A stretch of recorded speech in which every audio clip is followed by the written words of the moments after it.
It was evening, and Michigan Avenue in downtown Chicago was doing what it always does at that hour, alive in the particular way of a commercial street that has not yet decided to stop being alive. The restaurant lights still on, and the last of the shopping crowd thinning out, and the wind off Lake Michigan cutting between the buildings with the specific sharpness that Chicagoans call normal, and that everyone else calls something stronger. A black man in a dark wool coat stood at an ATM on the sidewalk outside a bank branch.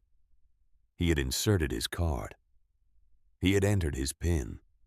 He was waiting for the machine to process his withdrawal request. And while he waited, he looked around with the kind of environmental awareness that is so deeply embedded in certain people that it no longer feels like awareness. It just feels like existing. He was not doing anything. This is worth saying clearly, not because it needs to be established for legal purposes, but because the entire sequence of events that followed rested on the gap between what that sentence means and what the system that responded to him that night apparently understood it to mean. The first police vehicle arrived, then a second, then a third, then a fourth, then a fifth. 5 Chicago Police Department vehicles for one man at an ATM on one of the most heavily trafficked streets in the city. A man who had inserted his card and entered his PIN and was waiting for the machine to count out cash in 20s. Across the street, a college student named Brandon Harris had stopped walking when the second vehicle arrived. He watched the third arrive. He took out his phone when the fourth pulled up. By the time the fifth was parked, he was recording. The lead officer approached the man at the machine and asked for identification. The man looked at the 5 officers arranged around him on the sidewalk of Michigan Avenue. Then he reached slowly into the inside of his coat. He brought out a wallet. He opened it. What he produced from that wallet was not a driver's license. It was not a bank card. It was not any of the ordinary documents that people carry for ordinary identification in ordinary situations. All 5 officers looked at it. None of them spoke for a period that Brandon Harris, watching through his phone screen from across the street, would later describe as feeling like the street itself had gone quiet. The man's name was Derek Ellis. He was a Central Intelligence Agency operations officer, and the badge had been in his wallet every single day of those years, in every city, in every country, in every room he had ever walked into, including this one. Before we continue, subscribe to the channel and leave a comment below telling us whether 5 police cars should ever have been called for this situation. Harold Ellis had come to Chicago with a degree in history from Howard University and a fellowship at the University of Chicago that would become a teaching position and eventually a tenure that he held for many years. During those years, he taught courses on African political history, the history of colonialism, and a seminar on the mechanics of power that students described in their evaluations as the most useful course they had taken, regardless of their major. He taught all of it with the specific quality of someone who understood that history was not a record of the past, but a set of tools for understanding the present, and that the people who most needed those tools were often the people who were told they had no reason to use them. He met Evelyn at a faculty dinner and married her the following year. And they bought a house in Hyde Park and raised 2 children in it, Derek and his sister Jasmine, in the specific atmosphere of a household where dinner conversations regularly moved between 3 languages, and the bookshelves covered every wall. And the question, "What do you think about that?" was asked as frequently of children as of adults.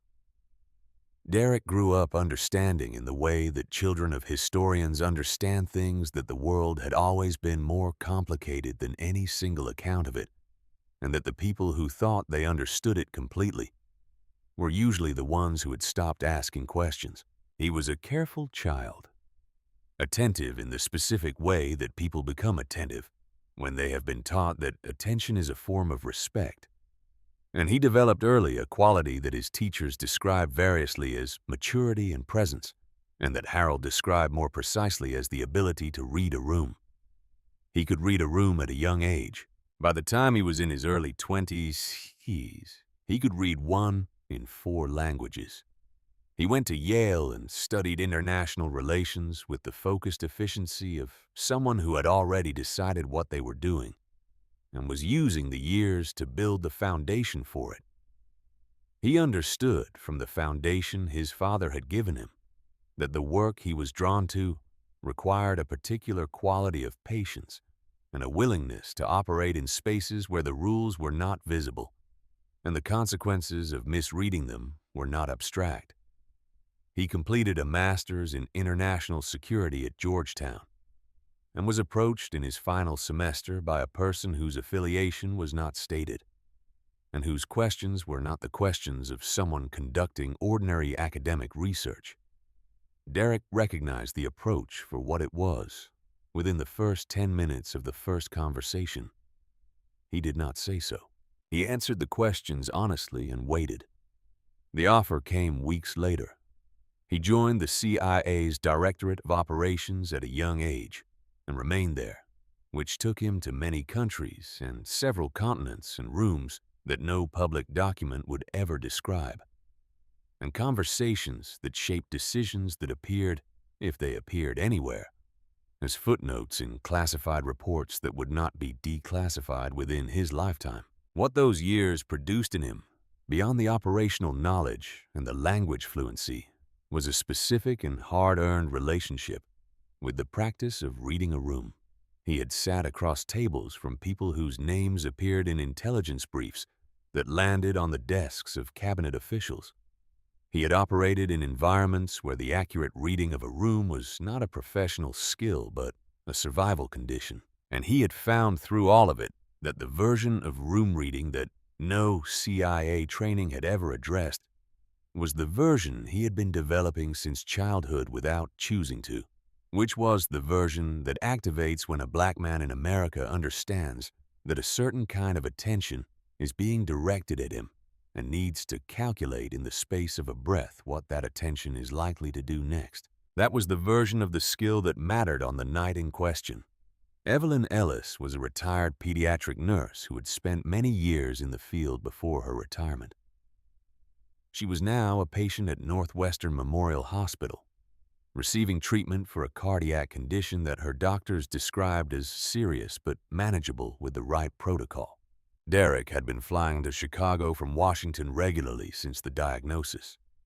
The rhythm that his current assignments allowed negotiated without fully explaining why the rhythm was what it was. Because the full explanation required disclosures he was not authorized to make. He had been at the hospital earlier that day, sitting with his mother through the slow hours in a hospital room with a view of the lake that she said she appreciated, and that he suspected she used primarily as an excuse to look at something that was not him, and allow herself to feel what she was feeling without worrying about whether he could see it. He left when she fell asleep, which she did earlier than usual because the new medication adjusted her sleep cycles, and because being with her son for those hours had given her the specific quality of rest that medication alone cannot produce. He walked north on Michigan Avenue in the fall cold, thinking about the weekend and the things that needed to be arranged for his mother's care the next day, and whether the woman who came to help on Saturday mornings had been confirmed. He needed cash to pay her. He had not used an ATM during the week. The machine on Michigan Avenue was familiar to him from previous visits, which was a small preference of his professional habits because familiar locations reduce variables. He inserted his card. He entered his PIN. He was waiting for the machine to count the money when the dispatch system of the Chicago Police Department sent the first vehicle to investigate a report of suspicious behavior at a Michigan Avenue ATM called in by a person whose description of suspicious behavior was the following: a black man standing at an ATM looking around. The first thing to understand about what happened next is that Officer Patrick Doyle was not the beginning of it. He was a competent officer who took his responsibilities seriously. He received the dispatch call, drove to the location, arrived, and saw a man in a dark wool coat standing at an ATM, completing what appeared from every observable feature of the scene to be a routine cash withdrawal. He got out of his car anyway. This is the decision that contains everything, not the decision of the person who called 911, though that decision also contains important things. Not the decision of the dispatcher who sent the call, the decision of Doyle, who arrived, observed nothing that corroborated the reason for his dispatch, and got out of his car anyway. That decision is the hinge on which the next stretch of time turned, and it is worth holding it clearly before anything else is said about what followed. He approached and said he was just checking in, asked if everything was all right. Everything was fine. Derek said he was making a withdrawal. Did he live in the area? He was visiting family staying nearby. Doyle said he had received a call about this location and needed to verify that everything was in order. He asked if Derek had some identification. There is a question that is not asked in this exchange, and whose absence makes it enormously important. What specifically requires verification? The machine is processing a legitimate transaction. The card is valid, or the machine would have returned it. The person using it is standing on a public sidewalk. What precisely is the thing that needs to be verified? And what specific observable fact about the scene would indicate whether it had been? Doyle did not ask himself this question. He may not have been trained to ask it. The not asking is not a small thing. Derek said he had identification and asked if he could reach for it. Go ahead. The second vehicle arrived while this exchange was in progress. Then the third. Each arrival brought an officer who had received some version of the dispatch information, which had been updated as Doyle called in the contact, and which, by the time the fifth vehicle arrived, described an ongoing contact with a suspicious individual. No individual had decided that 5 vehicles were necessary. The system had decided it through the accumulation of each individual step's internal logic. The first call generated the first dispatch. The first contact generated the updated dispatch. The updated dispatch generated 4 more vehicles. Each step was technically explainable. The aggregate result was 5 Chicago police officers surrounding one man on the sidewalk of one of the most visible streets in the city, because he had been standing at an ATM looking around. Systems that were designed to protect people can produce outcomes that harm them, without any single person in the system choosing the harm. That is not a defense of the system. It is a description of why the system is dangerous.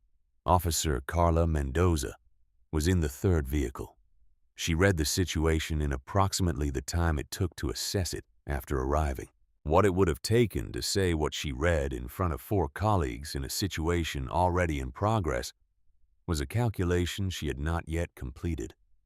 She stood on the sidewalk and made the calculation and did not finish it in time. Officer Jamal Wright was in the 5th vehicle. He was the only black officer among the 5, and his arrival introduced into the scene a quality of complexity that cannot be reduced to simple description, because standing in uniform as part of a ring around a black man who had done nothing is a thing that sits differently in the body of a black officer than it sits in the bodies of the others. And the sitting is not comfortable, and Wright knew it was not comfortable. And he stood there anyway. Doyle was asking Derek about where he had come from that evening. He had been at Northwestern Memorial visiting his mother, who was a patient there, Derek said. How long had he been in Chicago since that afternoon? Each question produced an answer that could not have advanced any legitimate investigative purpose, because none of the questions were about the cash withdrawal. They were about the man, where he was from, where he had been, how long he had been there. This is the vocabulary of a stop that was initiated by an assessment of a person rather than an observation of a behavior. The questions are a search for retroactive justification, for the thing that will make the initial assessment feel like it was based on something. They rarely find it because the assessment was not based on something to begin with. Brandon Harris had been recording for some time by this point, standing on the east side of Michigan Avenue with his back against a building wall and his phone steady in both hands. He was a political science senior who had studied in the academic context of his major. The specific mechanisms by which racial profiling operated in American law enforcement.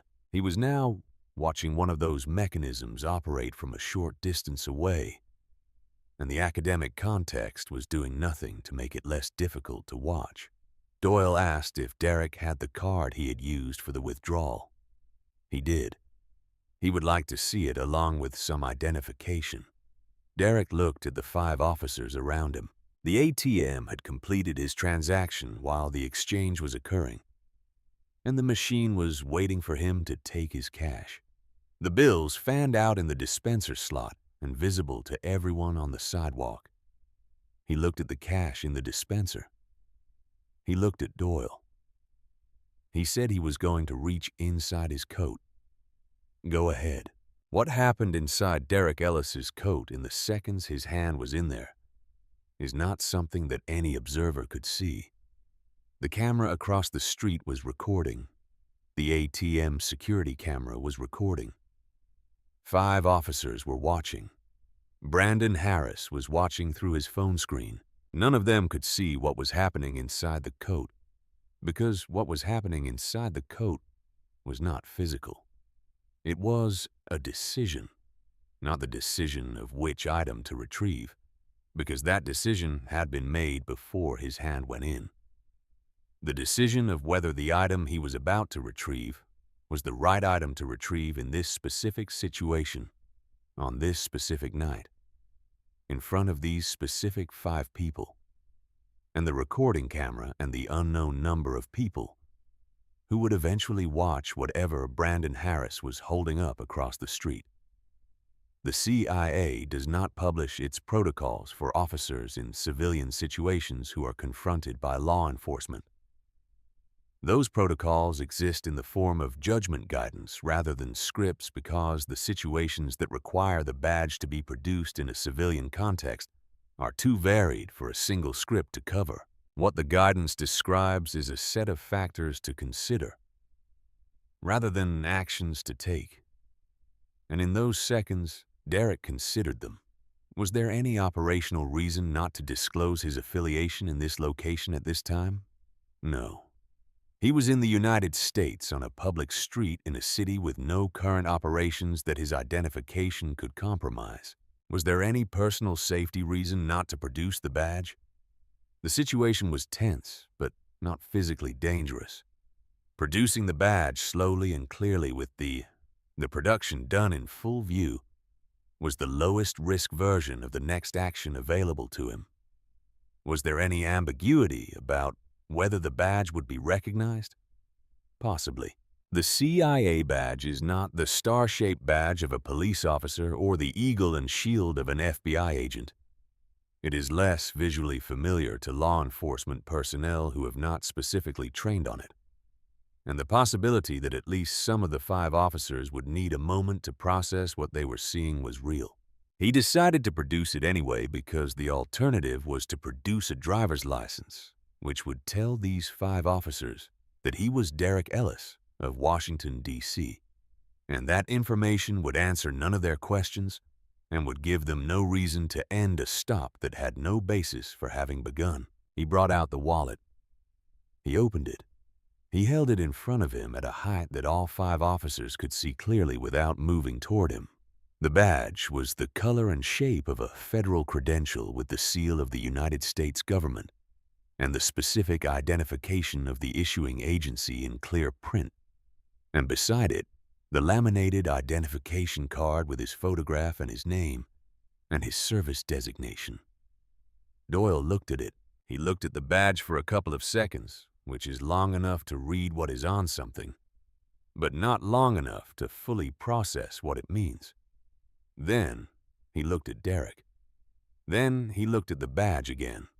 Mendoza, who had been standing to Doyle's left, stepped forward slightly and read the badge from close range. She had seen a CIA credential once before in a training session, and her memory of it was sufficient to confirm what she was looking at.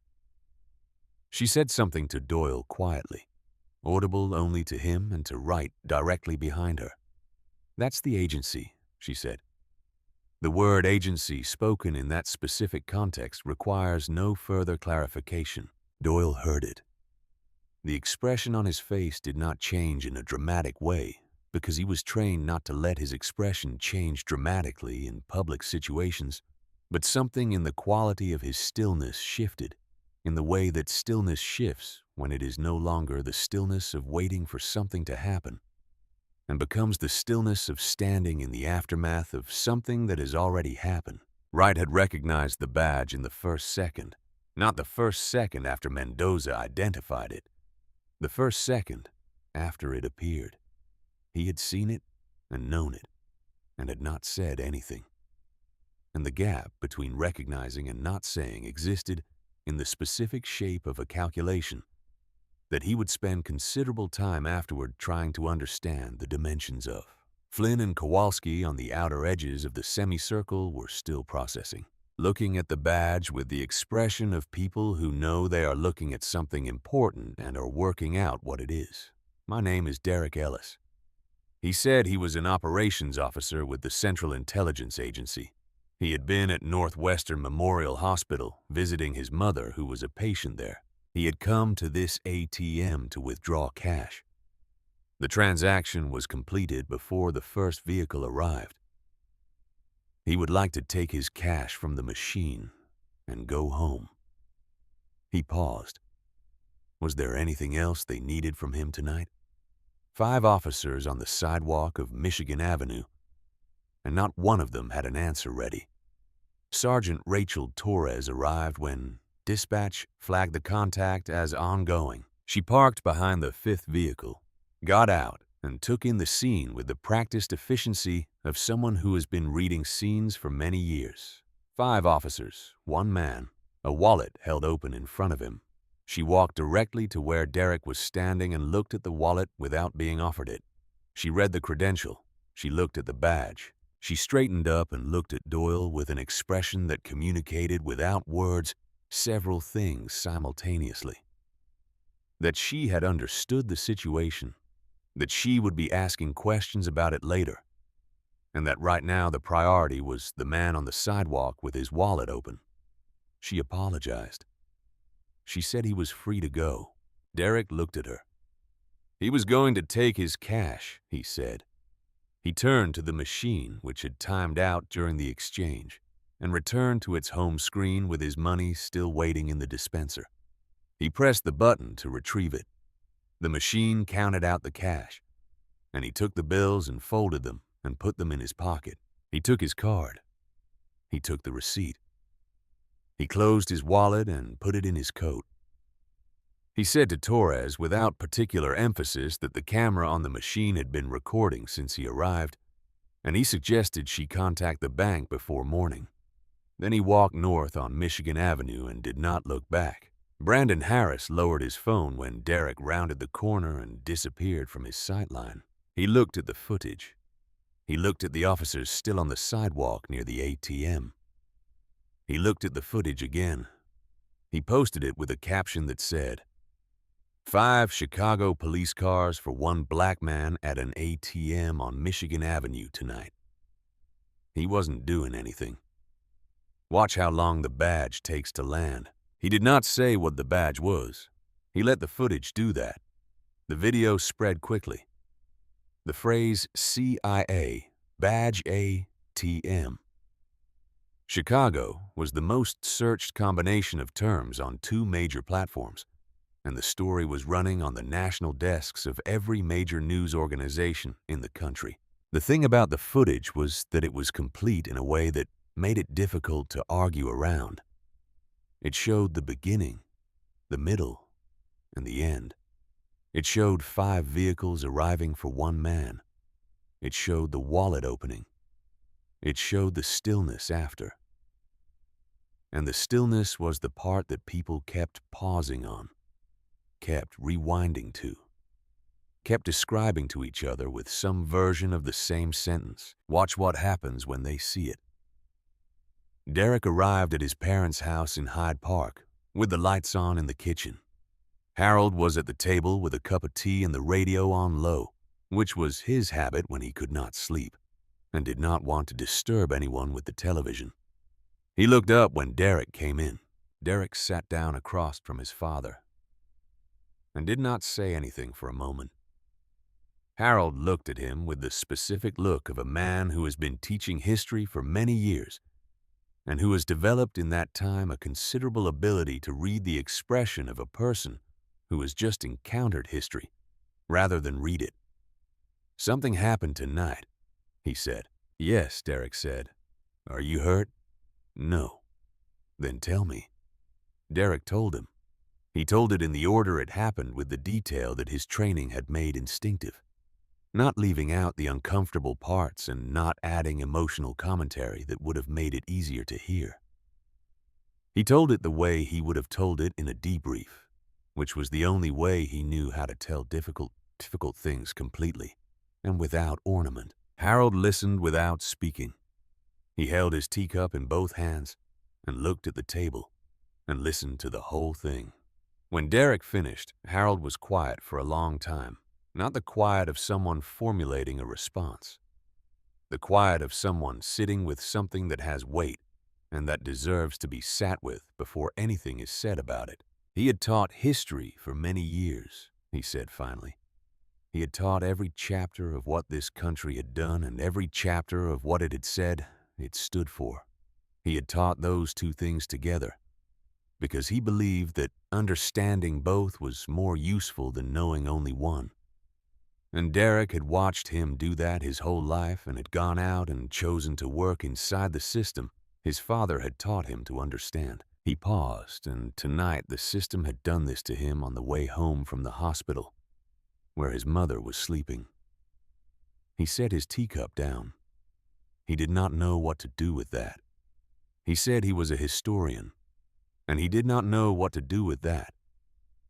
Derek looked at his father and had no answer that was adequate to what his father had just said, because there was no answer that was adequate to it. There was only the truth of it sitting between them at the kitchen table, and sometimes the truth of a thing is not a problem to be solved, but a weight to be shared, and the sharing is the only thing available. "Neither do I," Derek said. They sat in the kitchen for another stretch, sometimes talking, sometimes not. The quiet between them was not uncomfortable. It was the quiet of two people who have been carrying different parts of the same thing for a long time and who have found for this one night a table to put it on together. The CIA issued its statement early the next morning before most of the country's news cycle had properly begun. Whether this was coincidence or a deliberate choice about how to control the first several hours of a story is the kind of question that people who study how institutions manage crisis would have opinions about. The statement was 8 sentences. It confirmed that Derek Ellis was a CIA officer. It confirmed that he had been in Chicago on personal travel. It confirmed that his conduct during the incident was consistent with agency standards. It expressed that the CIA took seriously any event that affected the safety and dignity of its personnel. And its final sentence, which was the sentence that every news organization quoted, and that became the most shared line from the entire morning, said, "The Central Intelligence Agency does not discriminate in its employment or in its treatment of its officers, and it expects the same from the institutions and communities in which those officers serve and live." That sentence was the lightest possible public statement the agency could have made that still said what it needed to say. The weight of it was not in what it said, but in what it implied about what had happened and what the agency thought about it. Institutions speak quietly when they are angry. This was a quiet sentence. Chicago PD opened an internal investigation within a day. It took weeks and produced findings that were specific in the way that findings are specific when the video evidence is comprehensive and there is no version of the events that arrives at a different conclusion. The investigation found that the initial call contained no description of any behavior constituting a legal basis for contact. It found that the call in itself could not have established reasonable articulable suspicion. It found that the deployment of 4 additional units after the initial contact had no documented basis in any observable threat or developing situation. And it found that the aggregate effect of those decisions was the public detention of a federal officer on a major commercial street for the act of using an ATM. Doyle received a formal written reprimand and mandatory retraining. He was not suspended. He was not terminated. The person who made the original 911 call was never publicly identified. Weeks after the incident, Doyle asked through the department's internal affairs office to meet with Derek outside any formal process. He had things he wanted to say that were not part of any investigation, and that he thought Derek deserved to hear directly. Derek agreed. His sister Jasmine, a civil rights attorney, was present at his request. They met at a coffee shop in the South Loop on a Tuesday morning. Doyle was in civilian clothes. He sat down and looked at the table and then looked up. He had spent weeks, he said, trying to identify exactly what the wrong decision was, not the technical violation, though he could see now that there was one. The actual decision, the one inside the technical description, the decision he had arrived at, was when he got out of the car. He had arrived and observed nothing that supported the dispatch description. The man was completing a normal ATM transaction. Nothing in the scene was inconsistent with a normal ATM transaction. And he had gotten out anyway because the call had come in and he had told himself he had a professional obligation to respond to it, but the obligation was to investigate a report of suspicious behavior. And the investigation took approximately seconds. There was no suspicious behavior. The investigation was complete and he kept going anyway because stopping felt like not doing his job, even though at that point doing his job meant stopping. Derek looked at him across the table. That was an honest account. He said he wanted Doyle to think about the next step in the chain. He had kept going because stopping felt wrong. But there was a prior question. What had made the call feel like a job to do in the first place? A man at an ATM looking around. Looking around at what? In what direction? With what expression? The description contained no behavior. It contained an assessment. And the assessment was the starting point for everything that followed. There is a specific quality to the silence that follows when someone has been given a question they cannot answer immediately, not because they are evasive, but because the question is genuinely difficult and they are engaging with it honestly. That was the quality of the silence in the coffee shop in the South Loop on that Tuesday morning. He was not asking Doyle to answer it right then. Derek said he was asking him to carry it to sit with it until he had an answer he would be willing to say out loud. Because until he had that answer, he did not have the thing he needed to make the decision differently next time. Doyle said he heard him. Whether he did the work with it was the part that mattered. Derek said, "There is a version of this conversation that represents at best the beginning of something. Beginnings are real. Whether they become more than beginnings depends on what happens in rooms that are not this room, in situations that do not have cameras across the street, in moments when the 5 officers are 5 different officers and the man at the ATM does not have a federal credential in his wallet. That is where the question Derek gave to Doyle would either be used or not used, and there was no way to know sitting in the South Loop on a Tuesday morning which it was gonna be. Jamal Wright reached Derek through Jasmine's professional network. He came to her office and sat across from Derek in the formal conference room. a setting Wright had wanted because he wanted the meeting to communicate seriousness. He had not come to apologize, he said. He had come because he thought Derek needed to know what had been in his head during the time on the sidewalk. What had been in his head was this. He had known from the moment he arrived that the situation was wrong. He had read it immediately. He had stood in his uniform in a ring of 5 officers around a man who had done nothing. And he had known it was wrong, and he had not said anything. Why not? Derek asked. Wright had been thinking about this question for weeks and had tested his answer against several versions of himself before arriving here.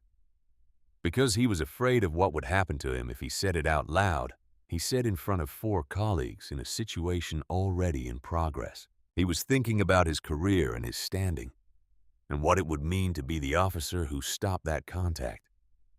And he made a calculation that protected him and left Derek on that sidewalk.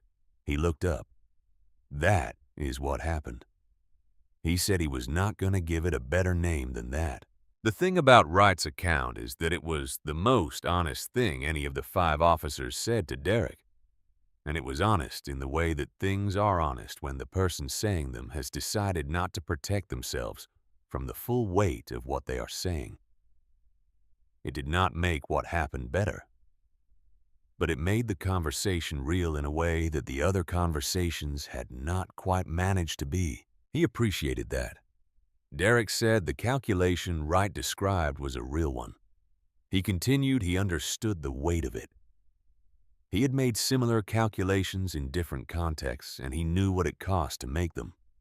What he needed Wright to understand was that the cost of the calculation that night was not paid by Wright. It was paid by Derek. That was not an accusation. It was an accounting. And the accounting mattered because the next time Wright faced that calculation, he would know exactly what the cost was and exactly who paid it. What he did with that knowledge was his decision. Wright said he understood. He was not sure he would make the right decision next time, he said, but he would know what the right decision was. And knowing it was more than he had walking into that sidewalk. Then, that is something Derek said. Evelyn Ellis knew more than she let on. She had been a pediatric nurse for many years, which meant she had spent those years reading the faces of parents who were telling her things and not telling her things simultaneously, and she had become extraordinarily accurate at distinguishing between the two. She had applied this skill to her son for years, not intrusively, but simply because it was how she read people, and she could not turn it off any more than she could turn off breathing. She knew he did not work in ordinary government consulting. She knew this from the way he held his phone when she called unexpectedly, from the way he positioned himself in restaurants with his back to the wall, from the way certain questions produced answers that were complete in form and empty in substance, and from the way he looked at her, sometimes with the expression of someone carrying something they wish they could put down and cannot. She had never asked him directly. This was her gift to him. Not asking was the more difficult thing to do. On the morning after the incident, Derek came to the hospital. Evelyn was in the chair by the window, watching the lake in the way she did when she felt well enough to watch it. She looked at him when he came in. She looked at him the way she had always looked at him when she knew something was wrong and was deciding whether to say so. She said, "Sit down." He sat. She looked at him for a moment. The thing he carried in his coat, she said. Did it protect him? He looked at his mother. It had protected him the night before, he said. And before that, it wasn't usually the kind of protection that was needed before that, he said.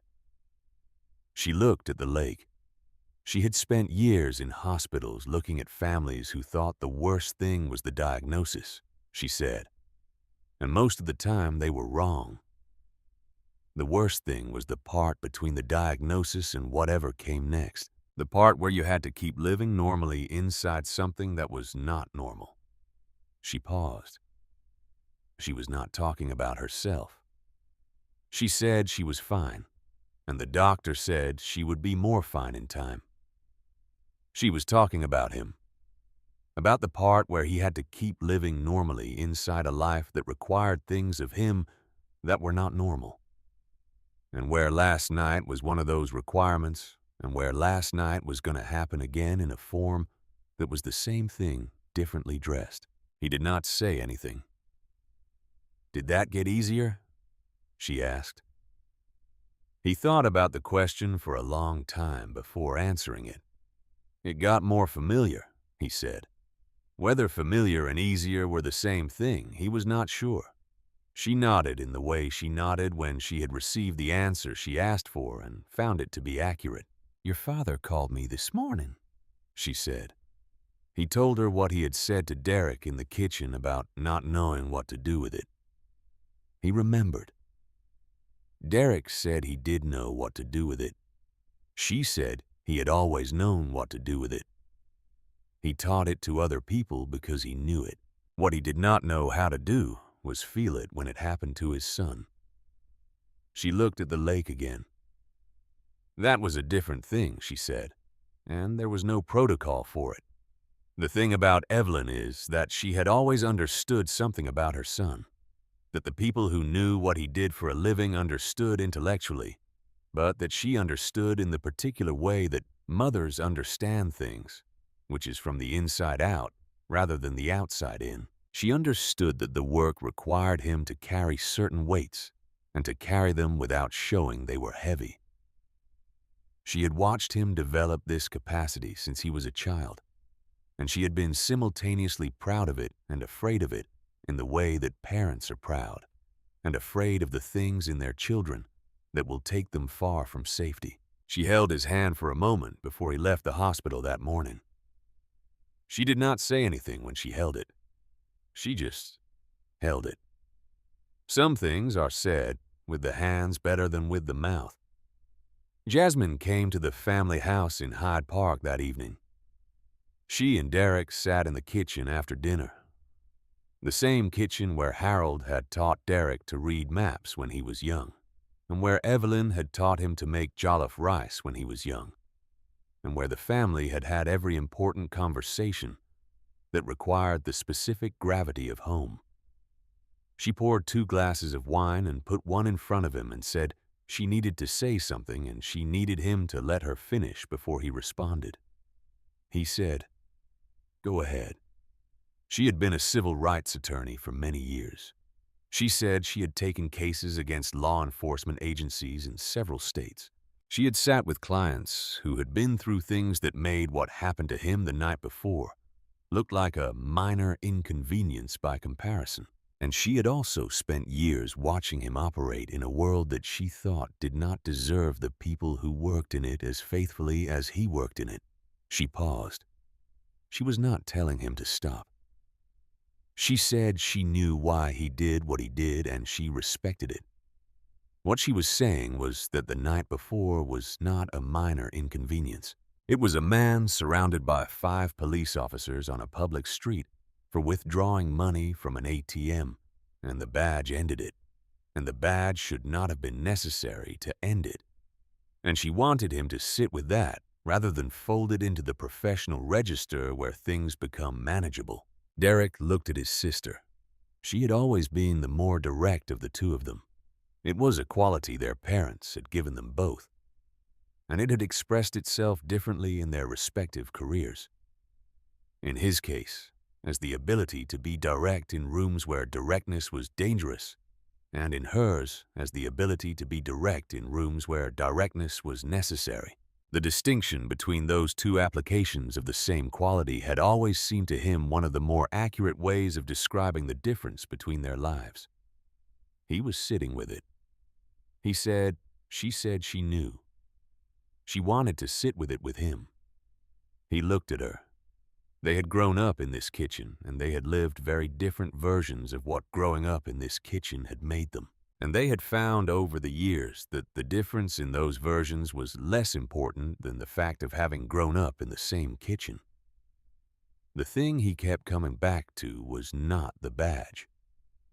He said the badge worked. It did what it was supposed to do. The thing he kept coming back to was the person at the ATM who did not have one, who had everything else he had and nothing else. The withdrawal was legitimate. The behavior was ordinary. The location was public. The only difference between him and any other person at that machine was the thing in the inside pocket. And he kept asking himself what the right relationship was to having the inside pocket, and knowing what the inside pocket did and did not do for the people who did not have one. Jasmine looked at him. That was exactly the right question, she said. He knew, he said. He did not have the answer. Neither did she said. But she thought the fact that they were both asking it was the beginning of whatever came next. They sat in the kitchen for another stretch, and the conversation moved the way conversations move in kitchens that have held a family for a long time. In and out of the difficult thing and through ordinary things and back to the difficult thing, never fully resolving it, but never fully leaving it either. That was in the specific register of that kitchen on that evening. Enough. Derek Ellis still works for the CIA. He still flies to Chicago when his schedule allows it, which is more often than it was before his mother's diagnosis, and which has not returned to the previous rhythm since. Because certain things, once they shift, do not shift back entirely. He still walks from Northwestern Memorial to his parents' house in Hyde Park when the weather permits. He has not returned to the ATM on Michigan Avenue since that evening, not because he is afraid of it or because he is making a statement about it. Simply because there is another ATM a few blocks north that is equally convenient and that he began using afterward and has continued using. Because changing a habit in one direction is no more meaningful than continuing it in another. And he finds he has less patience than he once did for maintaining proximity to things that did not treat him well. The badge is still in the same wallet, in the same inside pocket. He has thought about the badge more since then than in any preceding stretch of his career. Not about the badge itself, but about what the badge is, which is an object that translates one kind of identity into another kind of legibility in a specific class of situations, and about the people who are in those situations without the translation available, not because they have done anything wrong, because the translation was never issued to them. Brandon Harris graduated and is working at a journalism organization in Chicago that covers policing and criminal justice. He has been asked many times what made him stop and record that night. He says the same thing every time. He saw something that needed to be seen by more people than were seeing it, and he had the means to make that happen. And making it happen was the obvious thing to do. He is right that it was obvious. It is worth noting how many obvious things go unrecorded. Evelyn Ellis completed her cardiac treatment program. Her most recent tests show significant improvement, and her doctors use the word encouraging, which is a word they use carefully, and which Evelyn, after years of medicine, understands means something precise and positive. Derek was in Chicago the weekend the results came in. He sat in the kitchen with his parents and his sister and her husband, and they ate the jollof rice that Evelyn had insisted on making herself because she was well enough and wanted to, and nobody was going to tell her otherwise.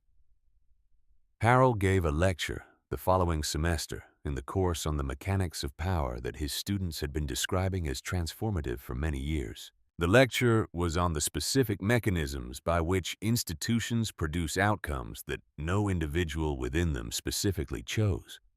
He had given versions of it before. This version was different in one specific way, which was that he delivered it with the knowledge held close and not shared of what one instantiation of those mechanisms looked like from the inside of his own family. His students said it was the best version of the lecture they had heard. He did not tell them why.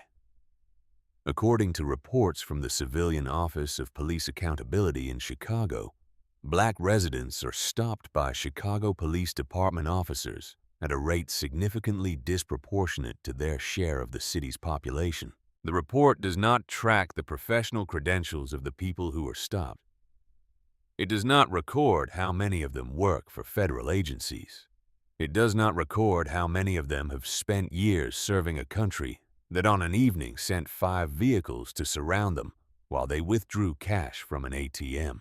It records stops. It records race. It records outcomes. The information it does not record is the information that describes the full weight of what those numbers mean to the people inside them, who are not data points but are people, every one of them with kitchens they grew up in and parents they visit in hospitals and work. They do that the numbers will never capture. Derek Ellis knows this, knows. He knew it before that night. He knows it differently now. The badge ended the situation on the sidewalk. It did not end what the situation was about. He is still working on the answer. In the end, what stayed with Derek Ellis long after that cold night on Michigan Avenue wasn't the 5 police cars, the flashing lights, or even the moment the badge finally landed. What lingered was the quiet, heartbreaking truth that sometimes the only thing standing between dignity and humiliation is a small piece of federal plastic tucked inside your coat. For the rest of us watching the video, the lesson cuts deeper than any headline. Never forget that your safety, your respect, your right to simply exist in peace can still depend on something you don't carry. Most people don't have a CIA badge in their wallet. Most people only have their skin, their name, and the hope that the person across from them will see a human being instead of a threat. This story reminds us with aching clarity that real justice isn't measured by how quickly a badge ends the moment. It's measured by how rarely those terrifying moments need to happen at all. It asks us to look harder at the systems we've built, at the assumptions we carry, and at the quiet fear so many Americans still live with every single day. Derek kept walking north that night, but the rest of us are still walking with him, carrying the weight of what that badge both fixed and failed to fix. If this story moved you, if it made you pause and feel something real, hit that like button, leave a comment below with the one lesson you're taking away from Derek's night, and subscribe to the channel so you never miss stories that matter. Your voice helps keep these important conversations alive. Thank you for watching.